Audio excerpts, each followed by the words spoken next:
Okay, in part one, we installed new batteries, troubleshooted the issue with the power and all of that, and discovered we needed to put new batteries in the Sinclair MTV-1 Microvision. We discovered that it works on external power, but wouldn't work on just the internal batteries. And we also identified that the batteries were not charging. So apparently there was something in the battery circuit that was not working correctly. So in part two, what we're going to do is go back into the set, open it up, and try to identify what's going on with the charging circuit not working. If you may recall, we identified a broken or a burnt wire in the set in part one, and we were able to restore external power repair. So you can see the collection of repaired TVs we've got here. Some work a little better than others with some quirky things about the tuning circuits, but in any case, this repair is just primarily to take the time to get into the set step by step, troubleshoot a couple things about batteries, replacing batteries, and then putting the set back together one step at a time. So that's the purpose of this. We may do a deep dive on one of these in terms of aligning the set with an alignment a video generator and all of that, but we'll see. I don't know that there's that much interest in these repair videos on these. I do hear from folks that are interested in seeing the repairs on some of these older sets, but I don't know that there are a lot of guys actually doing repairs on these vintage UK Sinclair televisions. So let's jump right in and start talking about the battery troubleshooting the battery circuits. All right, we've also just put in the 6-volt circuit, 6-volt power supply, and we'll test to see if it's working. That company doesn't sign the contract. I don't think he needs to worry. Okay, so it's working. How much word of mouth just And went pulling to 140 milliamps like the other one was. So we've got both battery or external power connectors working.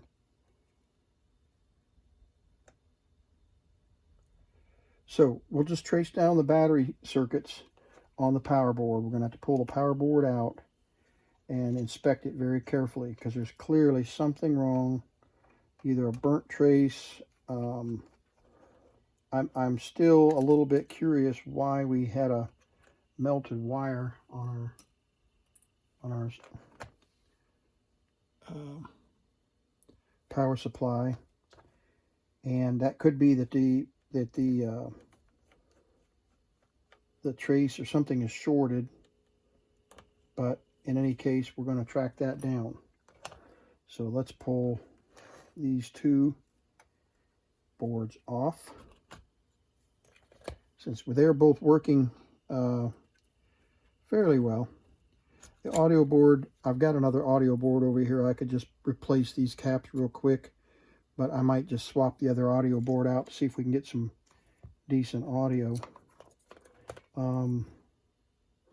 So let's pull this board back up. Up and out. There we go. That thing is heavy with the batteries on it. Okay, we need to pull the microphone or the earphone jack loose. All right, and the antenna.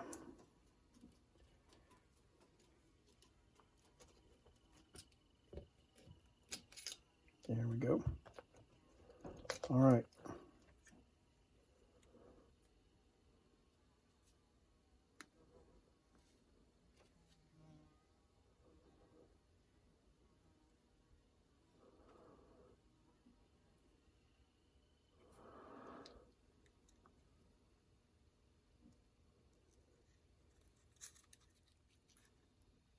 I think I might have discovered what's going on here. Remember I told you it's a double-sided board, Well, I'm not sure I've got this soldered properly. See that right there? I don't think I soldered this side of the board. This doesn't have a double side. This doesn't, and this doesn't. This doesn't, but this one over here does. And remember, we looked at that one. So let's resolder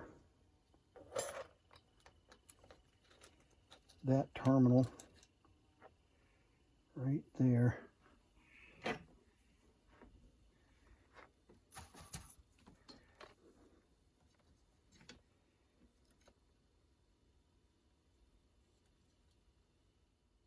There we go.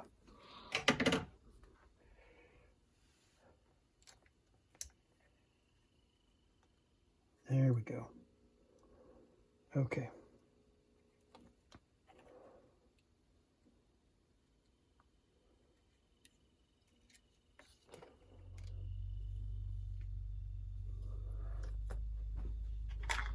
I'll pull this rebuilt.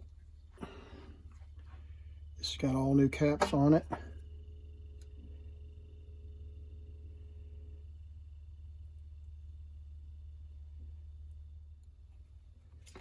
Okay, great. You have to be really careful with those.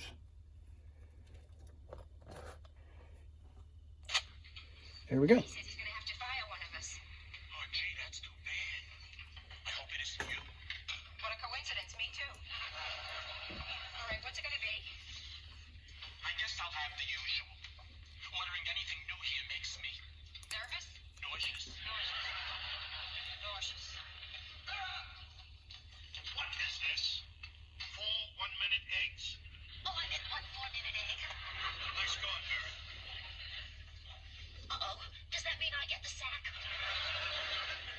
If goofing and knowing it was a reason, you would have been sacked a long time ago. Oh, that was close. This is awful. Okay, running on the battery now. It's gonna feel like we're on trial, wondering which one of us gets the axe. Yeah, I feel just like a turkey, too. Now, Alice Mel can't fire you because there's Tommy. You have a dependent. And Vera, he can't fire you. Now there's an alignment because you issue, have a dependent. and we can fix that. Jean Castleberry's been taking care of herself for a lot of years, and she always lands butter side up. Let me turn So I'm the just gonna march right in there, transmit Bill, and volume up a little bit. Well, Vera wins. Oh, shoot. I won. I won. Oh, I'm really gonna miss you guys. Sure, we're gonna miss you too. I mean, but gee, $4 an hour, that's sensational money, huh? Can't imagine why a place would pay a waitress $4 an hour. The man said a lot of waitresses object to working in a topless sandwich All right, the shop. battery's getting low. Topless. See, battery's fading. So we'll plug it back in, and Sandwiches it don't comes have back. tops. No, the waitresses. Good grief. So let's see what kind of battery charging voltage we have. We've got the unit plugged in. Sorry. Got a great picture. Well, get to the right meter here. Interestingly enough, with the volume turned way up, pulling a little higher current. Okay. Now I'm going to turn the power off, and we'll see if the battery's charged. I'm going to turn the power off, leave it plugged in, and they're charging it at 50 milliamps, which is what they're supposed to be charging at. So I'm going to leave this on the fireproof blanket, and I'm going to let it charge overnight, and then we'll turn it back on and test our alignment and all of that and get things cleaned up. But I think the pots are working better, and the reception is strong, all things considered. So I'm really pleased with how things are going. Both VHF low and VHF high. So we were watching on one channel, channel 3, and let's see if I can start another episode of Honeymooners.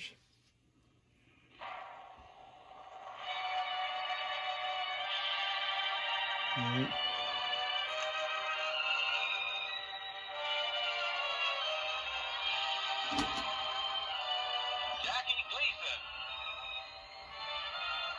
winners.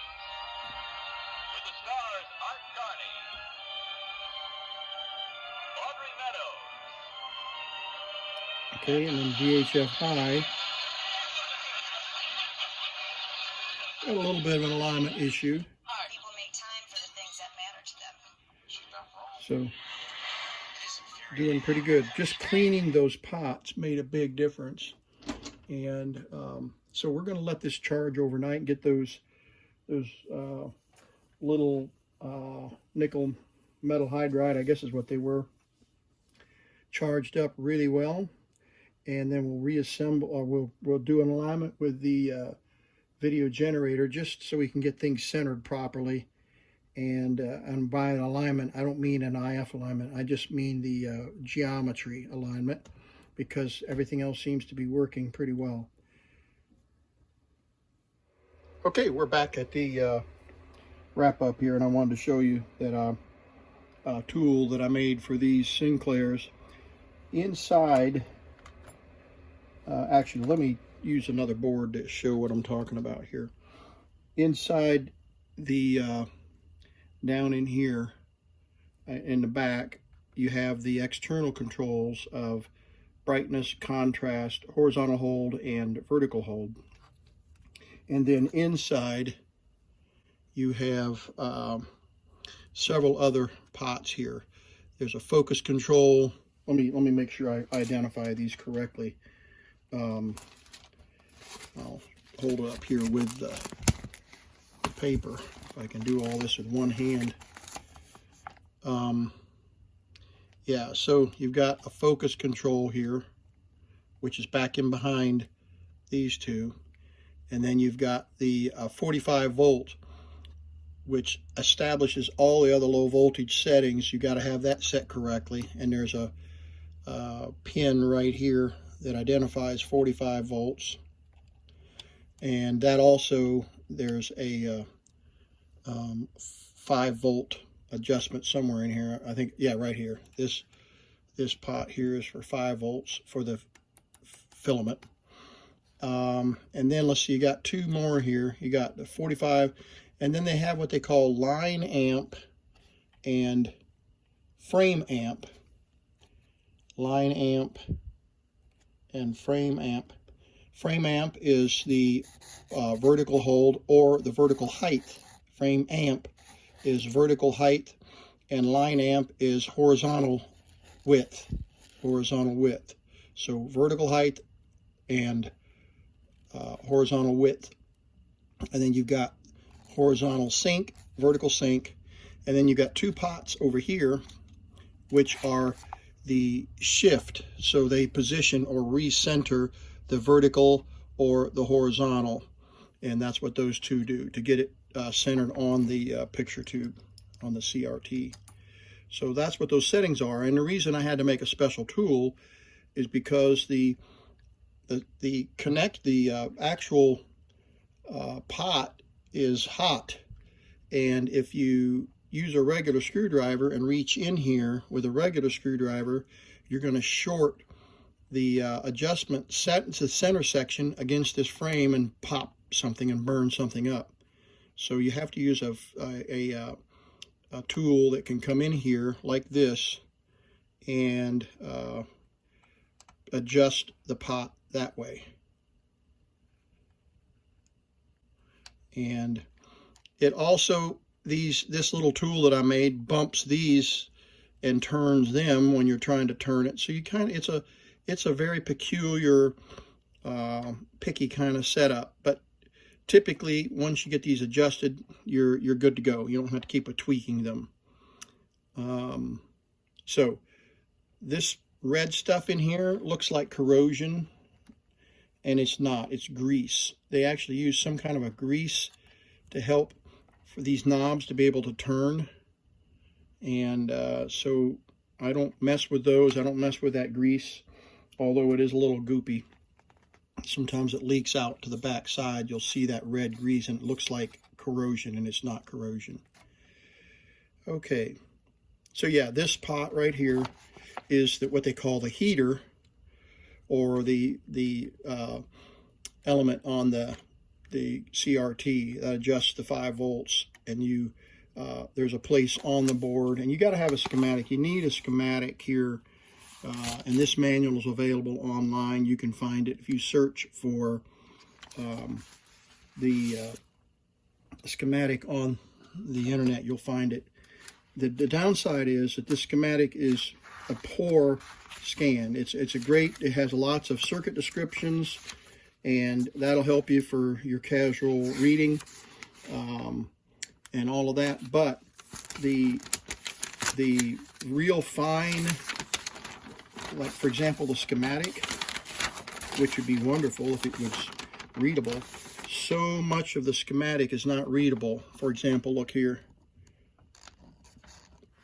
Some of these values are very hard to read.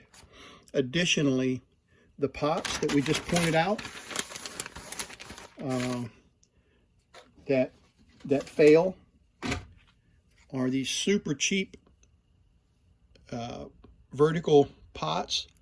These are super high value. They're like 10 meg, 20 meg. Well, you're not going to find those. I promise you, you're not going to find those tiny little pots anymore at such high values. So it requires you to put in a low value pot and then rewire the connections with some additional resistors to get where the circuit will accept these pots. So hopefully you don't run into problems like I did. This contrast pot is one of the ones that they got a lot of high voltages running through it and higher current, and it fails pretty quickly. And this set down here that we just got working is very fragile. If you fiddle with the contrast, it'll lose its picture completely. So I'm going to let it run a while and see how it's doing, but it's very, very fragile. Let me go in and zoom in on the picture.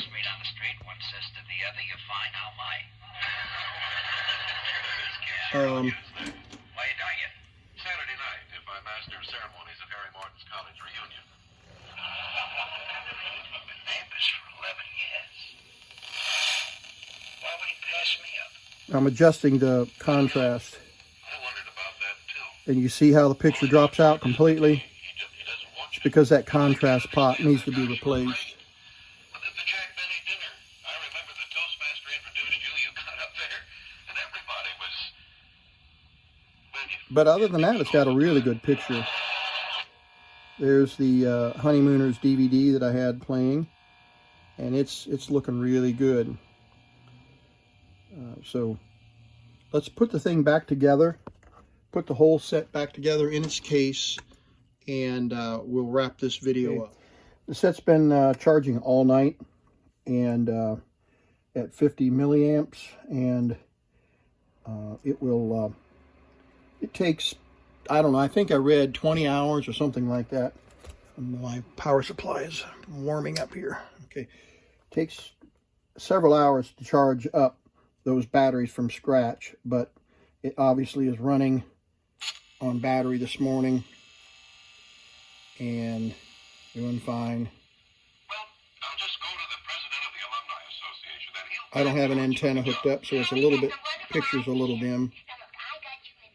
But anyway, so now when you're working with this set, remember, there's 5, let's just double check that. I wanted you to see that a fully charged battery pack with the 4 1.2 volt batteries will, what kind of voltage they will end up with.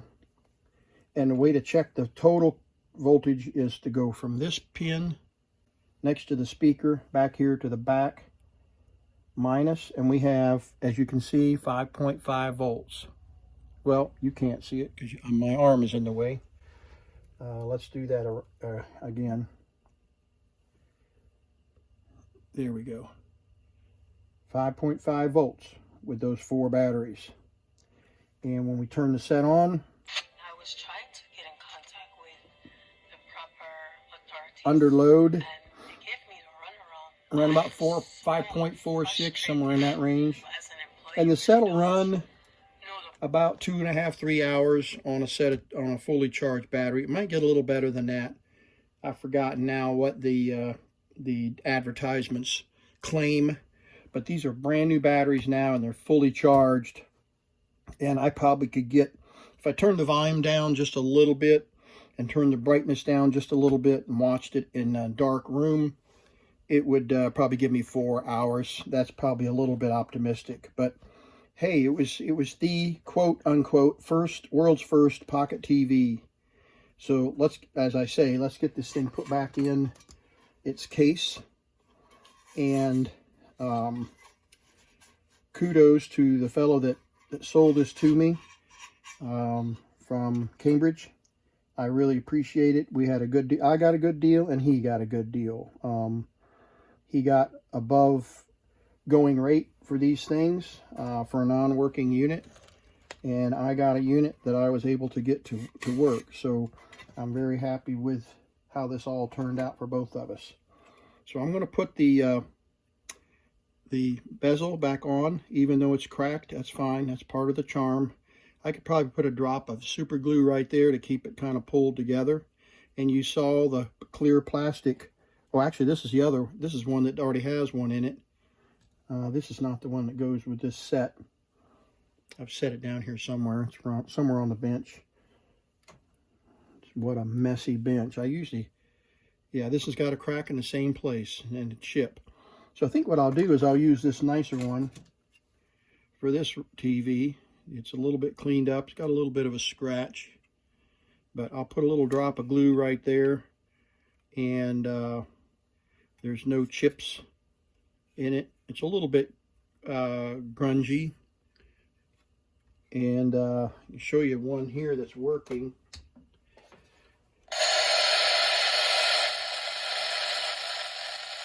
I think this is working.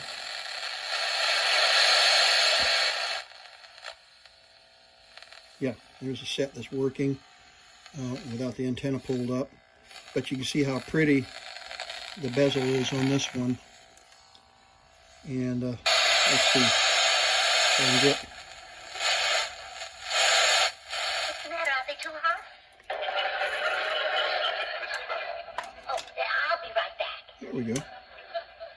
Probably faster. So this is another set that I worked on for about 6 weeks and finally got it running, and it works beautifully.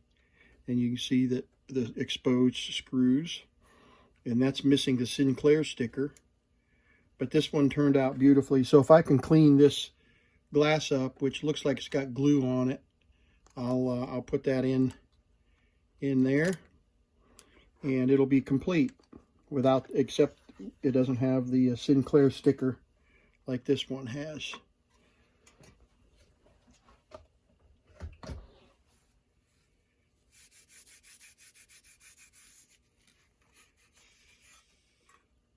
This stuff here would probably buff out, but it's actually part of the charm of the Sinclair.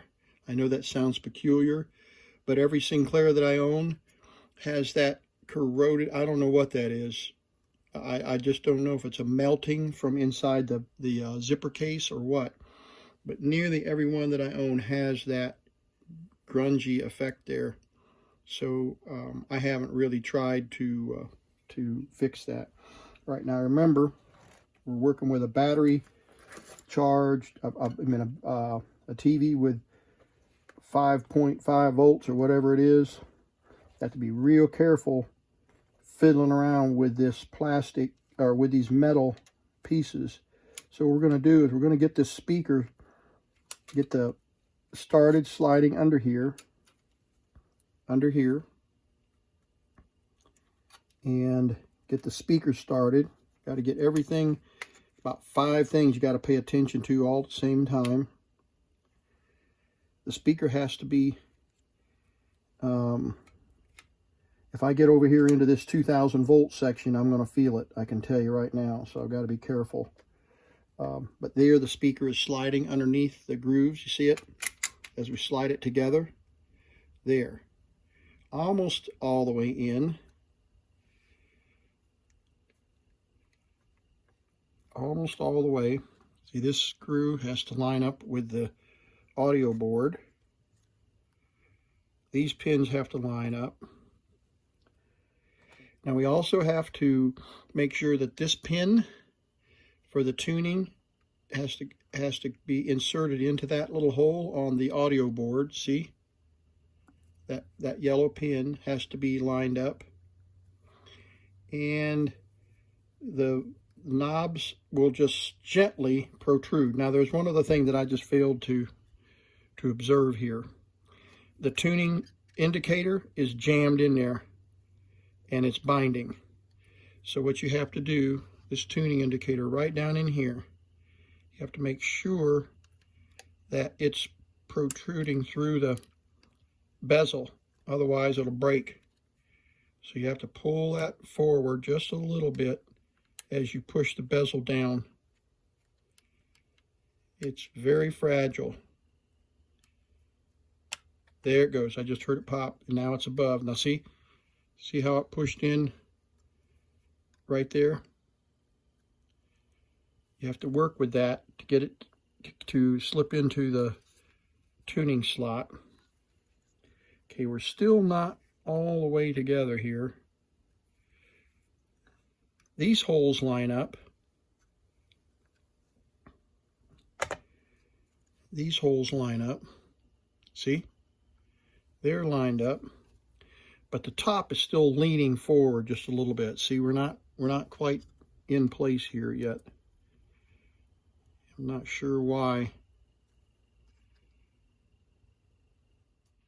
This alignment on this set is very problematic, and I finally discovered that there were some tabs that were not slipping into the face of the faceplate, into the back of the faceplate. So I described that process just a little bit here. You can see me grinding off these tabs, which makes it easier to assemble. Okay, what I've discovered on these is that these tabs right here and here are supposed to fit right in here. And there is no way. There's no way that I can get that lined up just right. And they help align the tuning indicator.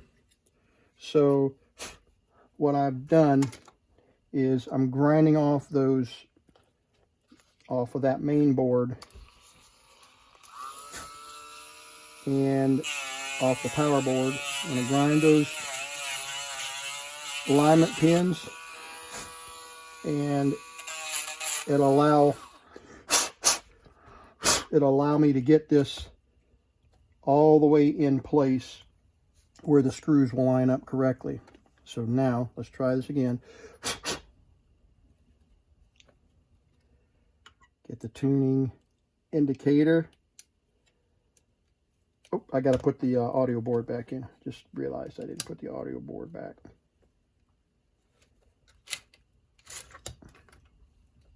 Tell you, a lot of moving parts here. Put together a puzzle.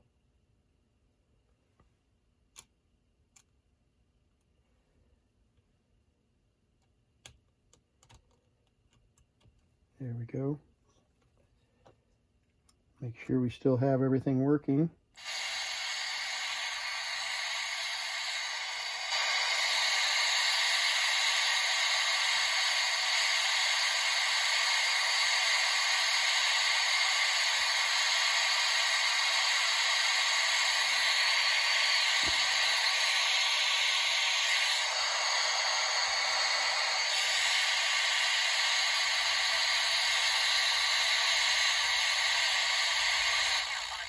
Part C plan with benefits. Call the number on your screen. All right, working good. I had it on UHF there. All right, let's get this back in here. And once again, if you grab a hold of the wrong space over here, you're going to get zapped, because that tube holds that charge, that 2000 volt charge on the picture tube, and it'll give you a tingle. For sure.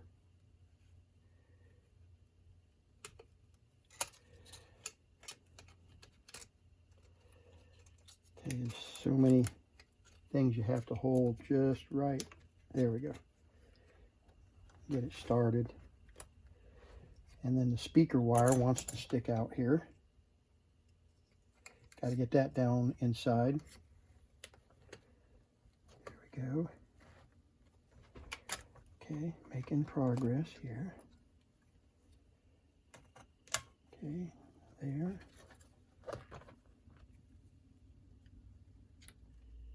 There. All right, now we got it lined up right there. See? Lined up. Lined up here.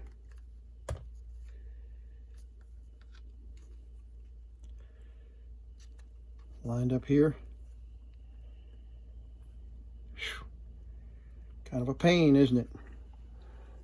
Let's get this one in here before we forget it, and that's that square, peculiar looking screw.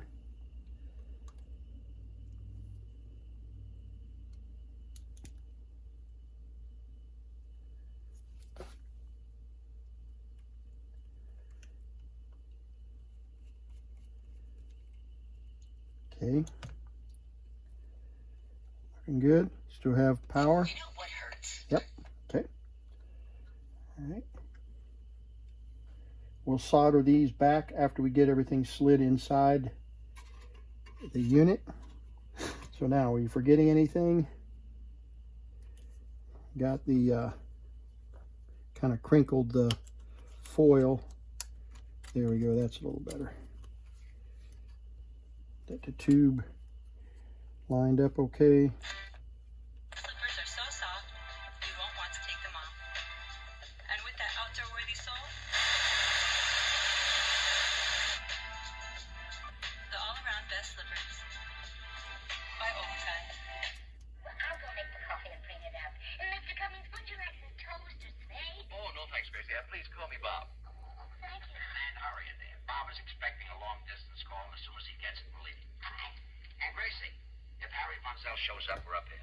Oh, all right. Well, I'll go make the coffee. And please, dear, don't use the phone. No, I won't. All right, we got a little bit of an alignment. Now that we've got the frame around the tube, we can move the frame. George, she's a doll. I'd like to steal her from you. I know, but read a magazine instead. There's a lot of talk around the lot about your new television show. Oh, really, George? Yeah, I hear it's great. Well, thank you. Yeah, they say See, we're moving the centering. our show? No, our show's different. And get that centered. I didn't mean that the way it sounded, George. Your show's funny, too. Thanks. But what I meant was our show isn't another husband and wife comedy. Okay. I'm glad to hear that. And now more husband.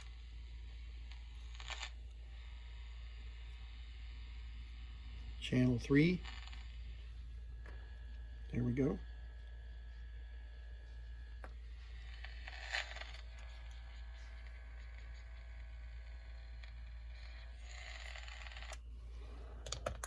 Okay.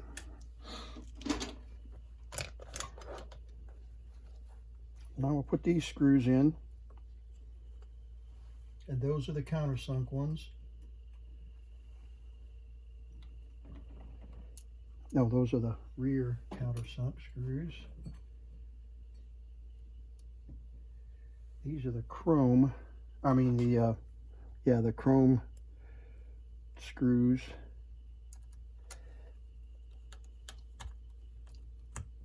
Okay. The black ones are for the outside. They're kind of hidden in the case. Okay, so those are two that are set. We've got the two round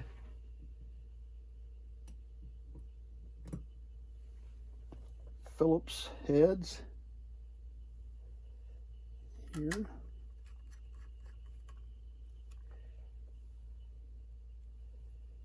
Kind of a peculiar design with the bezel. I'm not really sure. This might be shielding. Probably is shielding, but it does seem a little peculiar. And then these two screws and these two screws are the case screws underneath the case. All right, so now we got this ready to go back together. It's taped, everything's good. Oh, by the way, this pot is an IF alignment pot, and it is like a fine tune for the IF. It aligns. I'm trying to find the right connection here. Well, this schematic doesn't show it. It doesn't show it here where that pot is. But in any case, you get a good picture. Tweak that just a little bit to lock the picture in. It's one of the IF tuning pots. It's really the only one that you have access to. All the other ones are buried inside the tuners.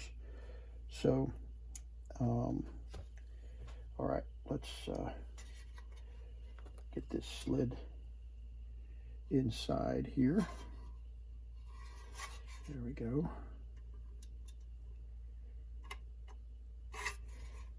Now, this is sticking up. Don't want that shorting on the lid here. And you have to be real careful. Some of the cases have a plastic cover underneath here. Let's see if this one has it. No, it doesn't. But some of them do. Let me see. Here's one more. Yeah, there we go. You can see inside there has a plastic to keep you from shorting all the electronics while you're pulling it out. So it's a little bit fragile situation here. Keep from shorting things. But there is a alignment offset here that keeps the board up off of the base. So once you get it started, you should be fine.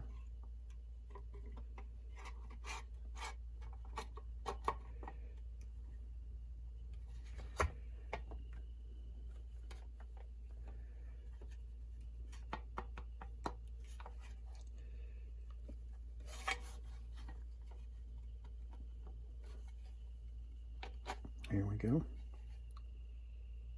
And I lost one of my wires, one of my antenna wires. I knew that was going to happen. All right, let's do this. Let's take some tape and just temporarily wrap those and pull them over to the back like that. There we go.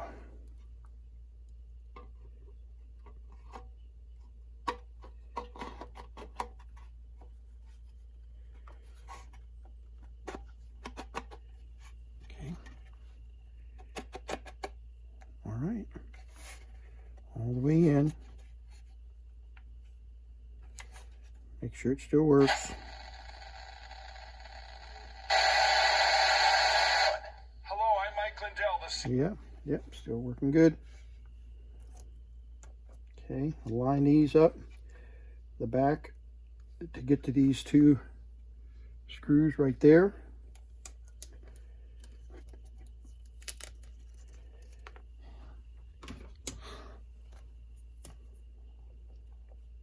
Those are the two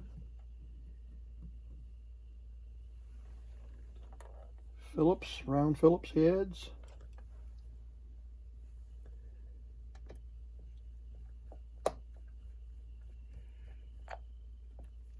I'm turning the set on by laying it down on its face.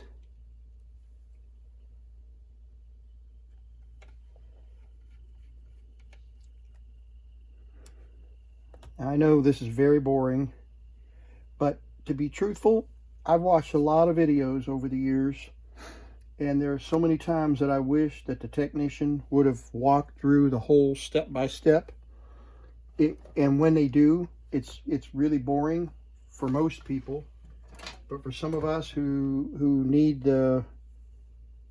need to observe the actual process, it's a huge help, because it helps you realize that you're not missing something or overlooking something in the assembly process. So I'm counting on the fact that some of you guys that are bored with some of this easy, quote, easy stuff, you know, are going to skip over it anyway. So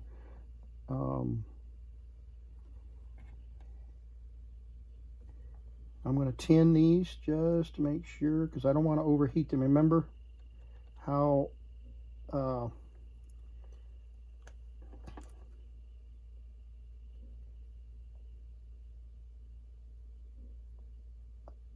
they melt. Okay, there's some on that one.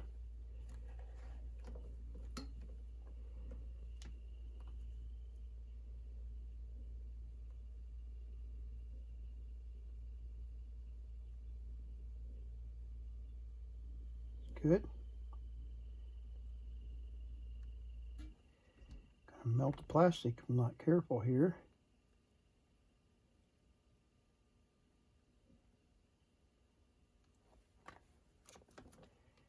Okay.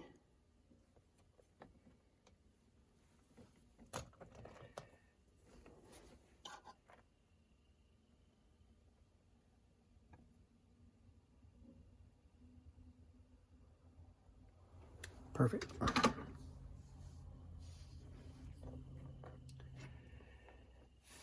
Okay. Now, these wires can slide back in there, just like that. Now we forgot the little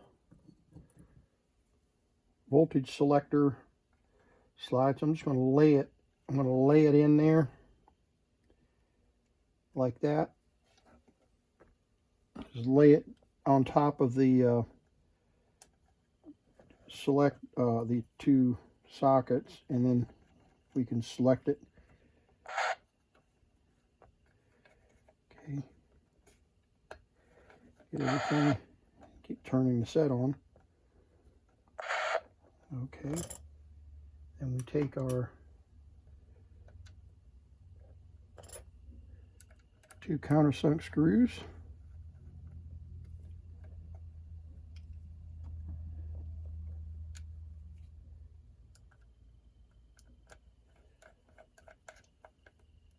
Okay, there we select the voltage. I'm going to loosen this up just a little bit. It cracks pretty badly right where that screw goes, and you can see the cracks in the back. But we're all back together. Well, this end is just sticking out just a little bit because this is warped. Okay, we're together here. Our tuning is in the right place. No antenna.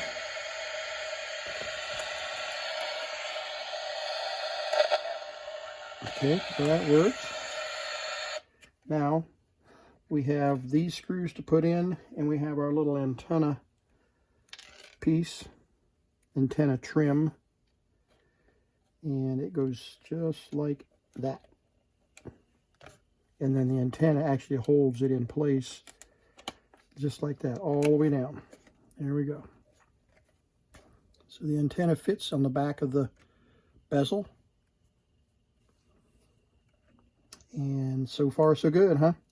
All right, let's get these screws in, and then we'll put some old-timey commercials or something on and let it play out as the video wraps up. Thankfully, this is still sticky. I'm really surprised. These two,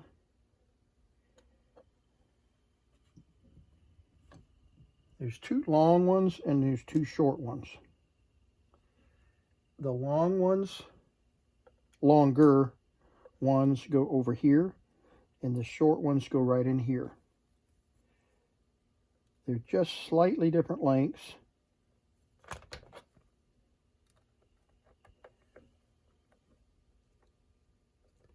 And they're screwed into plastic, which is pretty fragile. So you don't want to over tighten these because you'll just strip them out. And so you just put them down until they bottom out and then stop. And then we're going to push this back down, hopefully. And hopefully it'll stick kind of, sort of. All right, let's see if we can get this one back.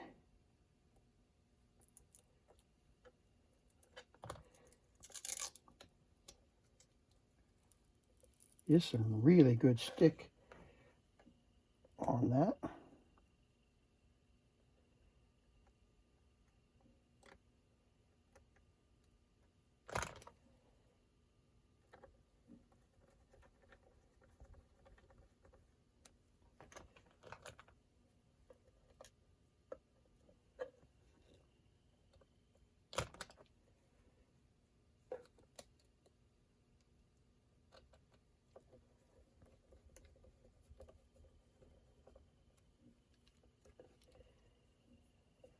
Okay.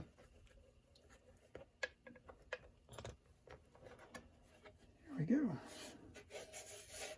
Case is a little beat up, but it's been used, right? 43 years been used.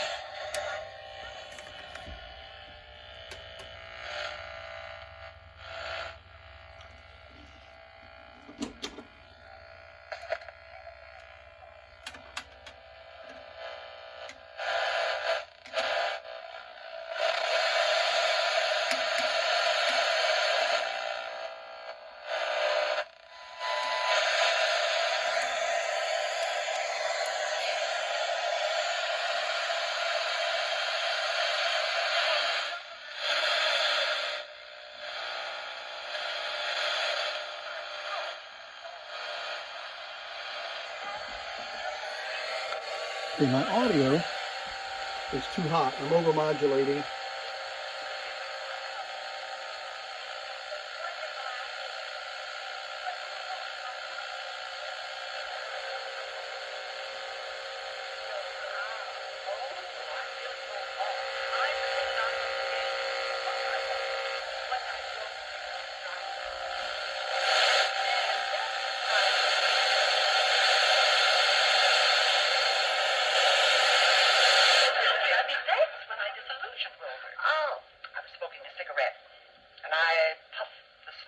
And I said, Mr. Sport, I'm sick and tired of lapping up sodas in the corner drugstore. I'm looking for a guy with Jack. You should have seen his face. Jack was better looking than Wilbur.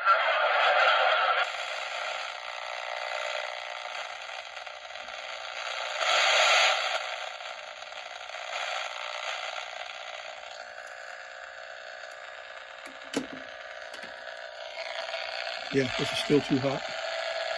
I'm adjusting the transmitter level. See, I can adjust the transmitter level and it's overmodulating.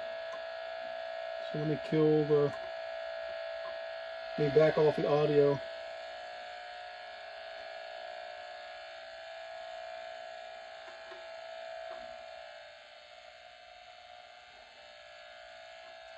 There you go.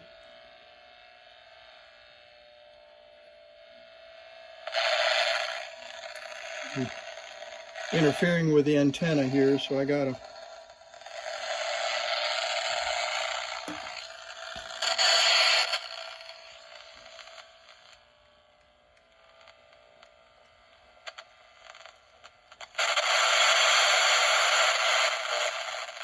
come on here. There we go. Let me just hold the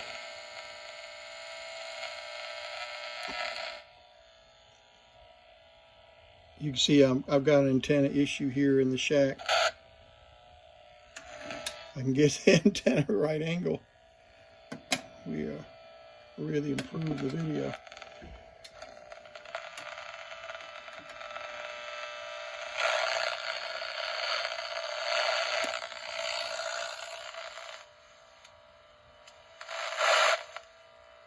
Yeah, so I'm interfering with the antenna, but let's start it.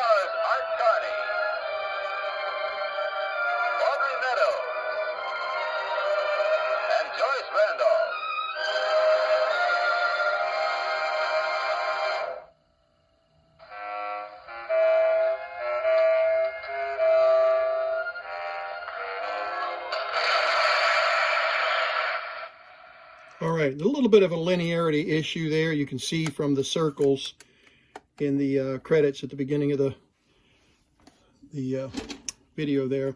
But I haven't replaced any capacitors or resistors or anything in this set. So this is a complete video teardown. We'll clamp this and glue this little crack here, and it'll be just about disappear when it's glued correctly. But yeah, that'll get you into the set and replacing the batteries and moving around, checking some things, doing some troubleshooting and repair. And I never did. I researched, looked all through the board to see what might have happened here.